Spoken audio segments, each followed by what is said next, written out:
Hi guys, I'm starting this look off. I'm using the Nude Tude palette from The Bomb Cosmetics. The first color is Sassy. It's a satin white, but not too satiny. It's very middle of the road. It's very close to being matte actually. It's just got the tiniest bit of sheen to it. So I'm using an angled brush by Sigma. It's from the Mrs. Bunny collection in E70, and I'm just blending it down into the crease a bit. Next, I'm sweeping the color Sultry from the palette, which is a medium brown. It's very comparable to MAC's soft brown, and I just swept that into the crease with a E40, which is a large fluffy brush. It's like a 224. Next, I'm taking the color Seductive, which is a deeper brown, more like an espresso brown, I would say. It's got a few flecks of glitter in it, but they're more, you see it in the pan, but you don't really see it when it goes on your face. So yeah, it's just a more middle of the road. So we're just getting more a gradient or transient effect with the colors. And then we're going to blend them together a little bit. That is like a 222 by Sigma. It's a E25. Next, I'm taking the color Sleek, which is a very, very, very dark brown matte color from the palette. And I'm using a tapered blending brush. It's an E45, so it's got a really, I don't want to say really pointy, but you know what I mean? It's very tapered at the point to get more precise in the crease. So we're going just underneath the last color just to deepen it up a bit again. And that's a 217, the old numbering system by Sigma, and I'm just, any blending brush just to blend them together. You want to keep a light touch so you don't blend away all of the colors that you just put on, but feel free to layer as much as you like. That's the Maybelline Color Tattoo, the 24-hour little pots. That's a silver one. I can't remember the exact name of it, but it's the only silver one they have. Mine's drying out quite a bit. Of all mine, my silver is drying out. It must have been left open a bit.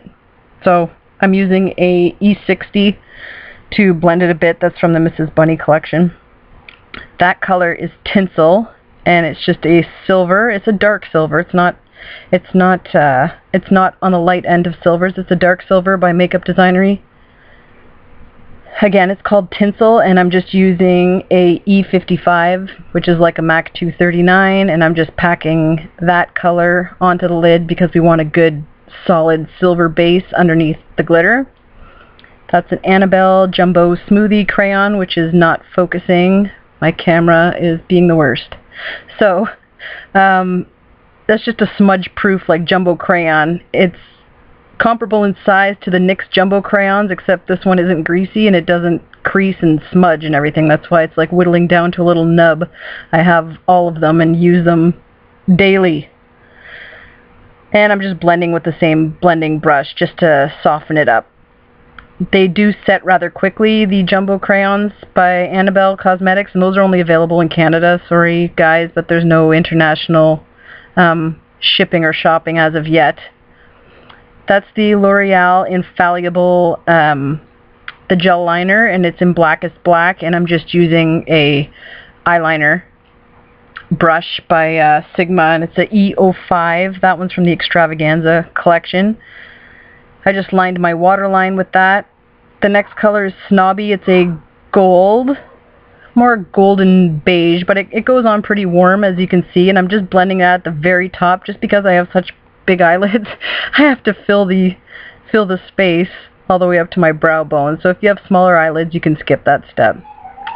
Now I'm just using the same Infallible gel liner, and I'm just getting my liner on and winging it out at the bottom. I went a little thick on the liner for this look. It's up to you. If you prefer something thinner, you go ahead and do whatever you like. You don't need to use exactly the colors that I used. Anything that you have or own will work just fine. That is a NYX Candy Glitter Liner. It's in silver. So what I'm doing is just taking a, it's like a liquid liner. It holds lots of glitter though. It doesn't only have 2 flakes on it. As you can see, some glitter liners are like that. This one's very, you get a lot on your brush. Yeah, so I just spread that around, and while it's still a bit damp and setting, I took this glitter liner. It's a Wet n Wild Fantasy Makers. It's kind of like it's kind of like what you call a holograph. It's got lots of color to it, but it's a silver glitter, but it does pull lots of different colors. So I'm just using an E55. The glitter liner I used isn't like glue, so it's not going to ruin your brush. I'm just using it to pack the glitter on there. I liked this glitter used with the base because it prevented a lot of fallout, so you don't have glitter all over your face.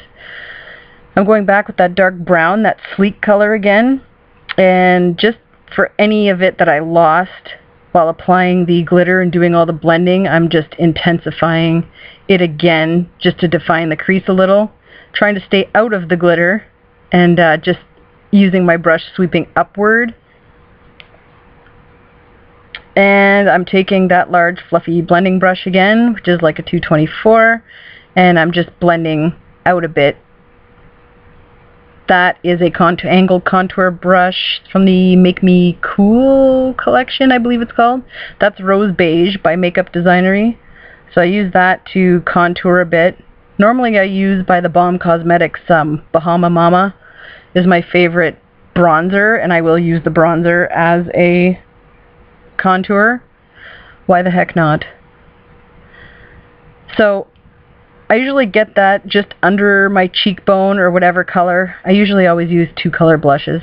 That one is called Berry, again by Makeup Designery, same brush. Why not? I'm blending them together anyway.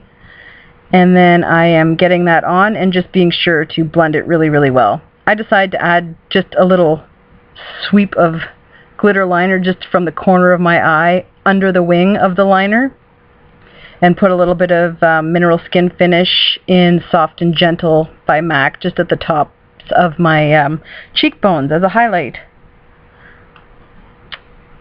Next, I just put some mascara on. I do have eyelashes on. They are Ardell 120 Demis. Normally I don't mascara my lashes, but I totally forgot to put mascara on before I put the eyelash on, so I had to put it on over. Top and bottom lashes for the mascara. This is a non-focusing camera, as you can see I'm getting annoyed by it. Okay, so that is a Rimmel Stay Glossy lip gloss, and it is called Always Lovely. And that completes the look. Hope you enjoyed.